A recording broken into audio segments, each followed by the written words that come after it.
Hey, it's Marie Forleo, and you are watching Marie TV, the place to be to create a business and life you love. Got a question for you. Have you ever wondered why some pieces of content go viral and others not so much?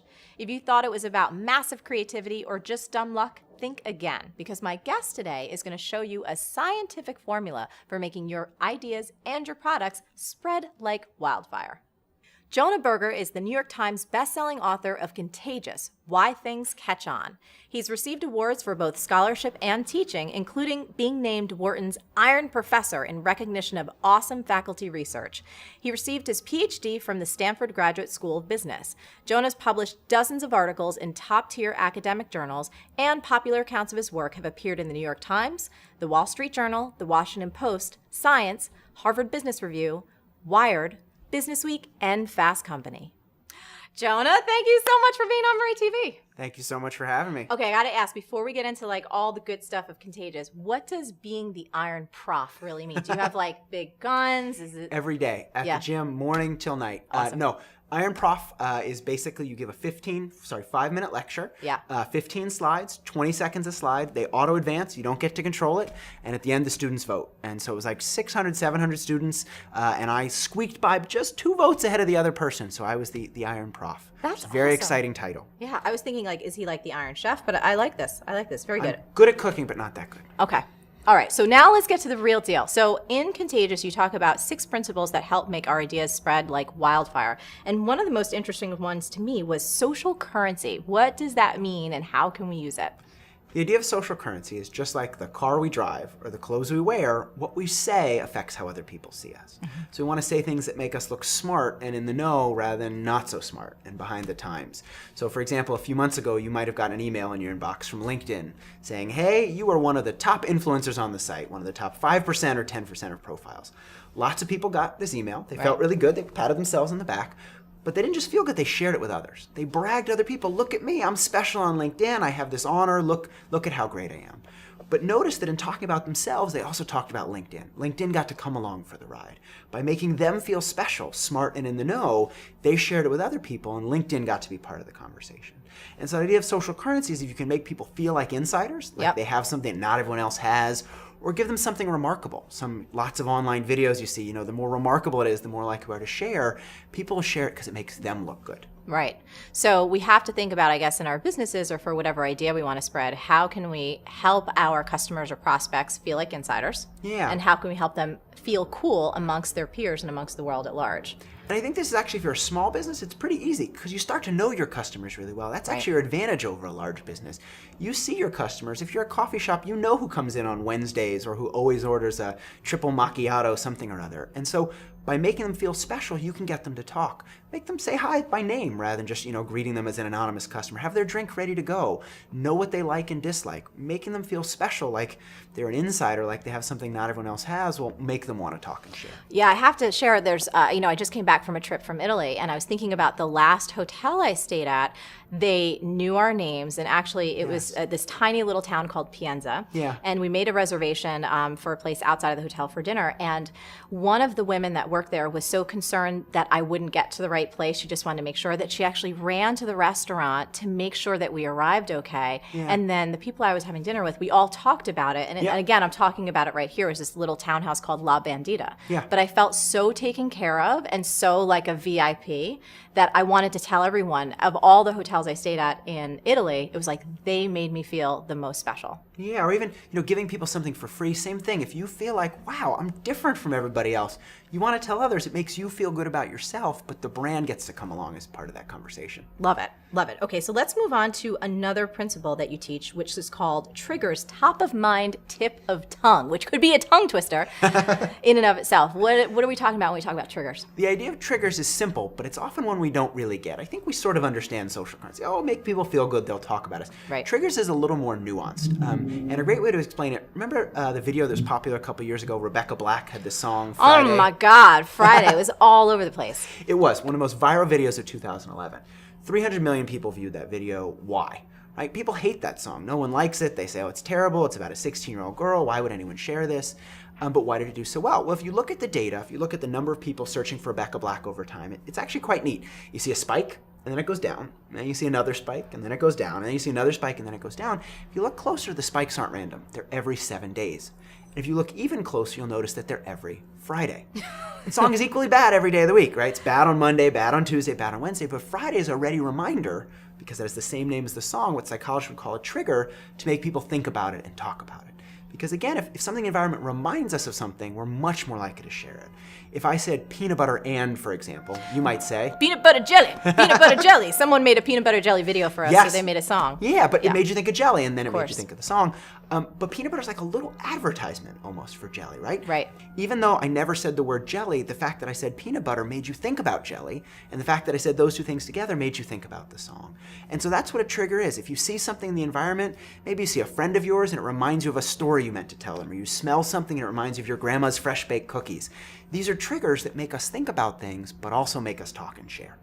You know what's interesting? When I was reading about triggers in Contagious, and even listening to you now, I think that we've built in, even to Marie TV, our own trigger. Yeah. Because outside of interviews, what we often do is called Q&A Tuesday. And so every single Tuesday is when we publish our, new Marie TV episode. Oh, that's great. And so people have now, and they tweet at us and they Facebook us and just say, oh my God, Tuesdays are the day that we get to see Marie TV. So we've kind of created our own little trigger with Tuesdays. And so it's really important to think, what are you going to link yourself to in the environment? You've done a great job of linking yourself to Tuesday. If I'm a hair salon, or I'm an accountant, or I'm a coach, what can I link myself to so that every time people see that thing, they think about me? It doesn't have to be the biggest thing in the world. It doesn't have to be a day of the week. It can even be something in their environment. If I'm a fitness coach, well, what at the gym are they going to see to remind them, oh yeah, I got to go sign up for an appointment? If I'm a real estate agent or I'm a dog walker, what's the thing they're going to see that goes, oh yeah, I have to call this person and set up an appointment? Making sure you're linked to something in the environment. Even if we like something, we don't always buy it if we're not thinking about it. And so it's really important to make sure we're connected or triggered by something in that environment. So another great example of triggers, you might have seen it recently, Geico has these fantastic ads out, whereas happier than, right? So there's one of happier than Dracula at a blood drive, and he's like, ah ha ha, or happier than the Pillsbury Doughboy on his way to a baking convention. He's like, ee. But there's also one recently with a camel. So there's a camel walking around the office going, guess what day it is, guys? Hey, guess what day it is? And everyone's trying to ignore him. And then finally someone goes, it's hump day. And he goes, yeah, it's hump day, right? And happier than a camel on hump day. But what's really neat, and it's funny, very funny. You should go watch it. It's great.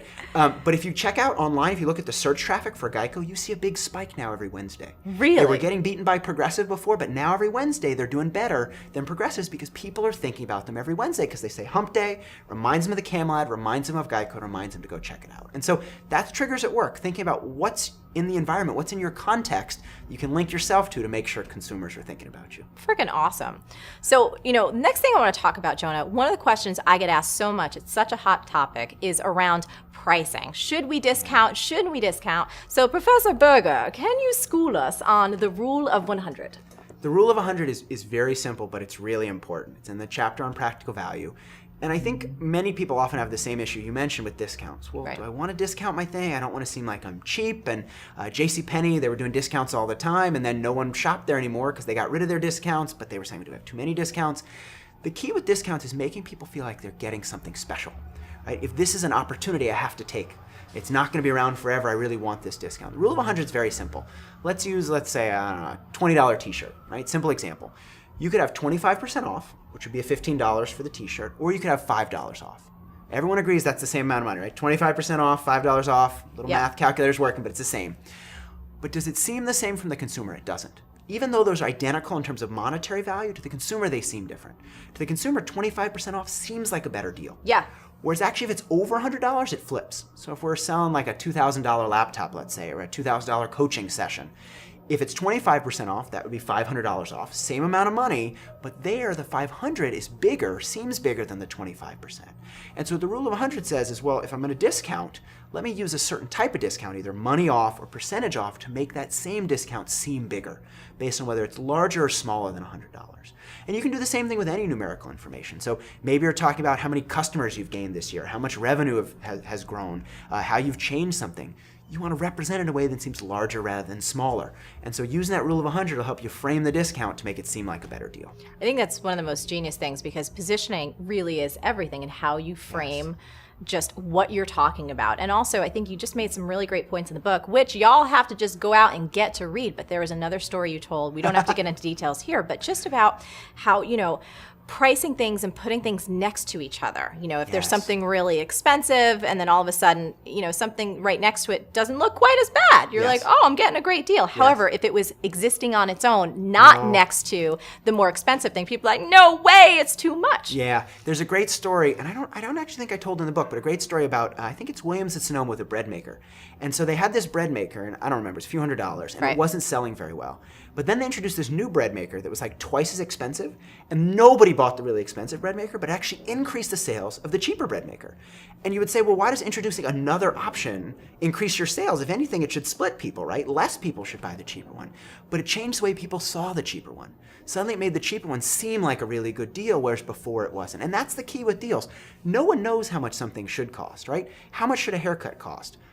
I don't know, maybe $30, $40, $20, $80. I don't have a reference point. And so by giving people a reference point, by using your set of options or other information to help them figure out whether something's a good deal or not, you convey that information and help them decide. Friggin' awesome. All right, so moving on. I'm curious, since you've written this book, and again, there's tons of great stories in there, but have you heard reports from either readers or companies that have consciously used your 6 principles to help their ideas become more shareable, more spreadable, more viral? Definitely. So one thing I've done a lot since the book has come out is actually do workshops for companies. So a couple weeks ago, I was over at Purina in St. Louis. I did something for Vanguard. I did some work with Google. And all these companies are interested, okay, we've got these steps, but how do we apply them? Yeah. How do we put them into work? It's great that there's science. It's great that you spent 10 years studying this stuff, but I don't really care about that. I want to use it, right? Yeah. And that's the key for your listeners also. Okay, the science is good, but how can I apply it? And so I spent a lot of time thinking about how to apply the science, bake some of it into the book, but also have helped lots of companies do this. So I got an email actually just late last week saying, hey, thanks for this framework. We used it and we increased the number of people talking on us on Facebook by 400%. A company called Photo Bucket, they were doing things before, they were doing posts, using social media, but it just wasn't really working for them. And so now they've engineered their posts based on the framework. The E for emotion, they've dialed up the emotion they're using, but figuring the right emotions rather than the wrong ones. Discounts, they're framing those discounts using the rule of 100. Social currency, they make some people feel special. With Vanguard, I was talking about, right now they call their customers clients. You're my client. That seems sort of special, but if I called you a member, well, suddenly now it seems much more special, right, than just being a client. A client is, you're over there and I'm over here. If I'm a member, we're part of the same team. I feel much more special. And so even using the language that they use to communicate ideas can be really key. So it's been amazing to see companies using these ideas and really helping their products and ideas take off. I love that. So the final thing I want to ask you today, because we have so many aspiring authors and authors in our audience, and you have this incredible class, which your book is based on, and you've taken over a decade of research and you put it into a book.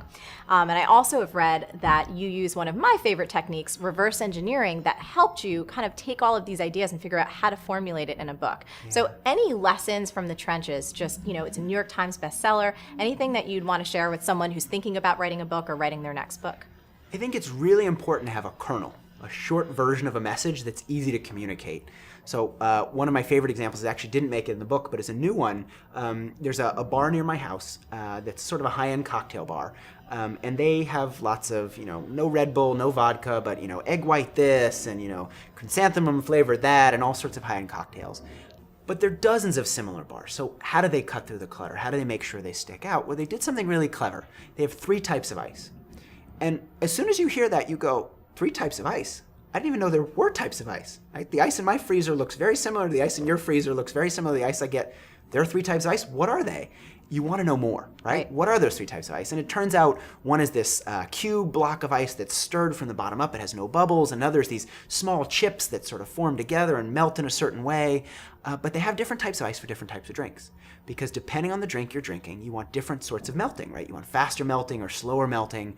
Now, that's a great story. It's remarkable. You want to learn more about it. But it does something else interesting. If there's a bar that has 3 types of ice, they must care about drinks. Right? That's a story that proves their point. It's like a Trojan horse story like I talk about in the book. And so I think the same thing as an author. You want to have a message that's remarkable, that cuts through the clutter, that opens up that curiosity gap, and that's a story that carries your message for the ride. There are thousands of books out there. It's been amazing for me trying to market this book. There's lots of other books there on word of mouth or social media, but cutting through the clutter is tough, and we've done well. We sold 50,000 copies so far. We're on the Times bestseller list. Really exciting.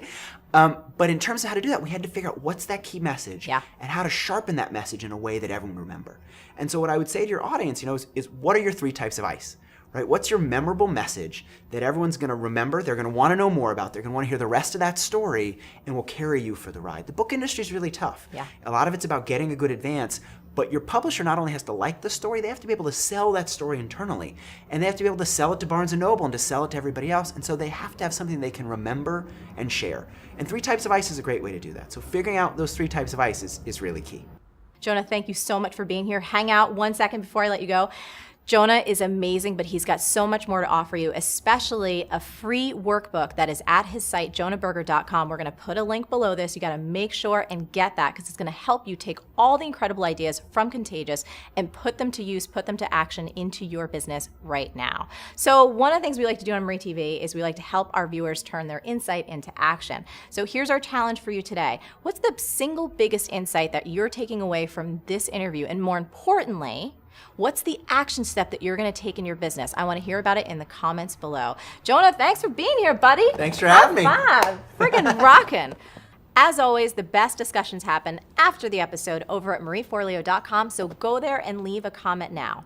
Did you like this video? If so, subscribe and share it with your friends. And if you want even more great resources to create a business and life that you love, plus some personal insights from me that I only talk about in email, get your buns over to marieforleo.com and sign up for email updates.